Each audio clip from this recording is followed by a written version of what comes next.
Hey guys, it's Donna, and I wanted to pop on really quick. It's late in the evening and it's just about time to get ready to go and relax. But when I did the second part of In the Beginning, I forgot a couple of things that I wanted to add. So I thought I'd do a short video finishing up with what I was discussing.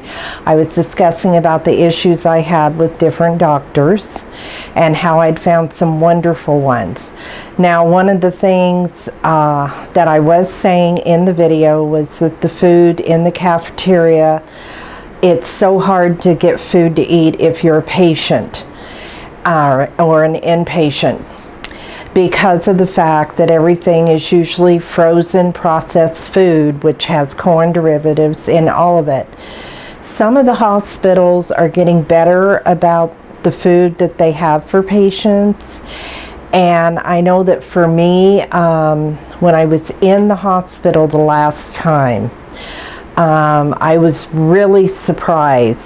They cooked a lot of fresh meats, fresh produce, that kind of thing, and they would actually, the doctors were so good at taking care of me for my corn allergy and my other food allergies.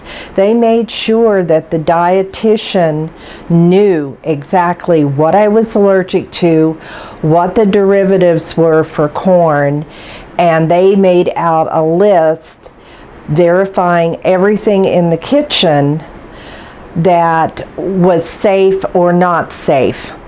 So when nowadays you call down to get your food ordered for your meal, used to they just brought you whatever your diet was. Now they still do whatever your diet is, but they give you menus, and you can look at the menu and call down and order, and they'll bring it up to you.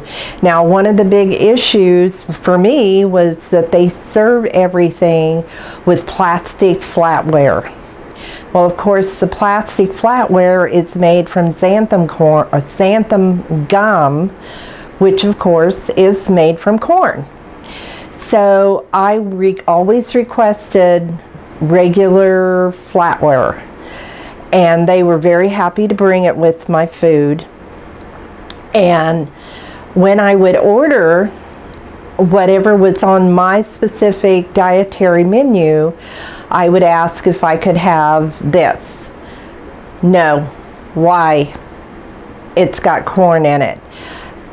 And then they would help me to find what it was I could eat that was safe.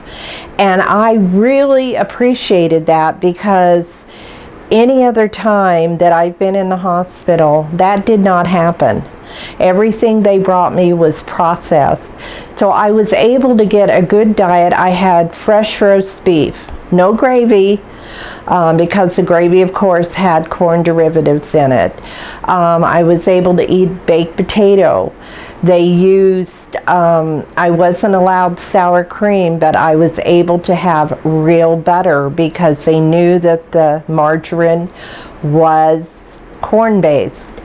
And I would get fresh fruit. They would bring me strawberries or grapes. They knew I couldn't have anything with cantaloupe or watermelon or that type of thing, or kiwi even. So they made sure that my fruit was like just individual, separate. I could not have any breads or rolls because they had corn derivatives in it. And every time, it got frustrating at first, because every time I'd say, well, I'd like to have this, you can't have it. And they did that so many times. I think it was for my breakfast. I finally said to her, what can I have? And she told me, you know, a fresh banana, some grapes, some skim milk, that kind of thing. So my breakfast basically consisted of a banana, some grapes, and skim milk, and a cup of tea. That was it. And they would bring me fresh lemon, of course, for my tea, because I hate drinking tea without my lemon. But I really appreciated that now The doctors are in so fine a tune with my allergies and what I have to deal with that they make sure the dietitians know. And once you can find doctors that are like that in any situation you have where you have to be in the hospital as a patient, you can get good, fresh, healthy food that is not processed. And you just have to really work to find these people. Another issue was when I first developed this, they wanted me to take an aspirin every day. Well, of course I couldn't.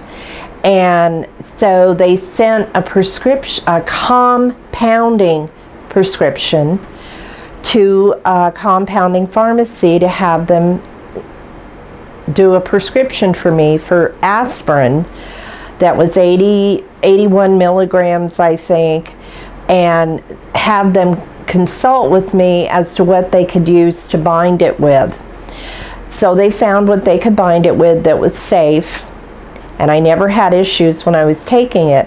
Here was the main issue that upset me. I got 30 aspirin for $45 that would last me a month. Now we're talking about a product that is so cheap to where you could pay under $1 for it. But in order to have it compounded, because it's specialty and you can't use cornstarch, it was costing me well over $1 a pill. I was really, really upset with that, and that went on for several months. Well, now I have to take a baby aspirin. Well, baby aspirin is notorious for having orange flavor in it, which I'm allergic to oranges, to having it bound with some kind of corn derivative, whether it's cornstarch or it has corn syrup in it or whatever. Well, I was able to find one that surprisingly had in it the same ingredient that was in the compounded aspirin that I was paying $45 for. So I've been taking that every day, and I've had no reactions to it, no issues. So this is where you keep going through this journey, and there are so many ins and outs. Compounding is good for a lot of different medications that are bound with corn, but the only issue I find is the cost. The cost is outrageous. So it's a matter of, like with me, I'm on 4 different medications that are safe. And that's all I take. They can't give me, the reason I ended up with what they call a Watchman in the appendage of my left atrium is because I can't take blood thinners because they're all bound with corn.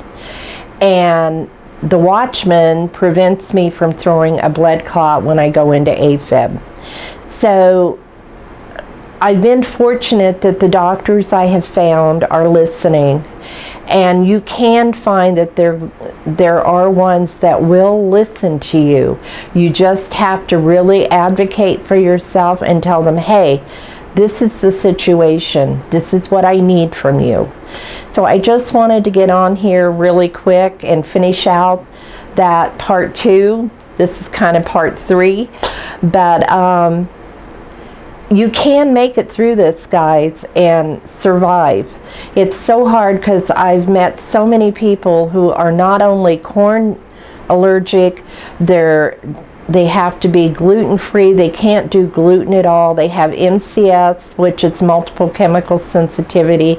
And I think anyone that gets these allergies, they develop multiple chemical sensitivity, because I did.